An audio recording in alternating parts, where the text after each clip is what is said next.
কোচবিহার জেলার শীতলকুচি থানার ছোট শালবাড়ি গ্রাম পঞ্চায়েত এলাকার আকড়াহাট বাজারে একটি সোনার দোকানে চুরির ঘটনার কিনারা করল মাথাভাঙা থানার পুলিশ। এই ঘটনায় এক যুবককে গ্রেপ্তার করা হয়েছে। ধৃতের বাড়ি থেকে চুরি হওয়া গহনা উদ্ধার করেছে পুলিশ। শুক্রবার মাথাভাঙার অতিরিক্ত পুলিশ সুপার সন্দীপ গোড়াই সাংবাদিক সম্মেলন করে জানান, অভিযোগ পাওয়ার পর 6 ঘন্টার মধ্যেই চুরির ঘটনার কিনারা করা সম্ভব হয়েছে। লক্ষাধিক টাকার সোনা ওর উপর গহনা চুরি হয়েছিল। খুব অল্প সময়ে এই সাফল্য খুশি এলাকাবাসী। ঘটনাটি হলো আজকে সকালে শীতলকুচি থানাতে একটা কমপ্লেন আছে যে ছোট শালবাড়ি গ্রাম পঞ্চায়েতের আখড়াঘাট বাজারে একটা সোনার দোকানে চুরি হয়ে থাকে। চুরিটা হয় গতকাল রাত্রে।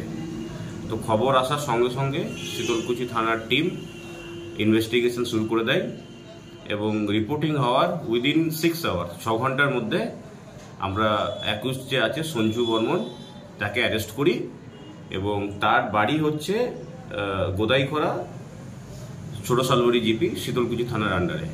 এবং তাকে অ্যারেস্ট করার পর তার বাড়ি থেকে আমরা যতগুলো রূপো এবং সোনার জুয়েলারি চুরি হয়েছিল সমস্তটাই আমরা রিকভার করি।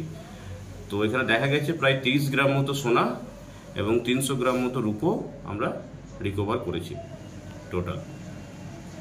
একে অ্যারেস্ট করা হয়েছে উইদিন 24 আওয়ার্স। একে আদালতে পেশ করা হবে। একে এনার বাড়ি থেকে অ্যারেস্ট করা হচ্ছে ছোট শালবাড়ি জিপি গোদাইখোড়া। ওনার বাড়ি হচ্ছে গোদাইখোড়া বলে জায়গাটা শীতলকুচি থানার আন্ডারে, সেখান থেকে অ্যারেস্ট করা হয়েছে।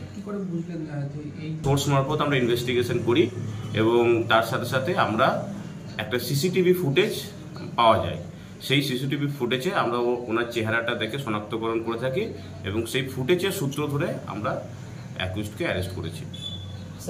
আমরা ইনভেস্টিগেট করে দেখবো একে পুলিশ রিমান্ডে না হবে যে আর কোনো চুরির সাথে বা আর কোনো ক্রাইমের সাথে অ্যাকিউজড যুক্ত আছে কিনা।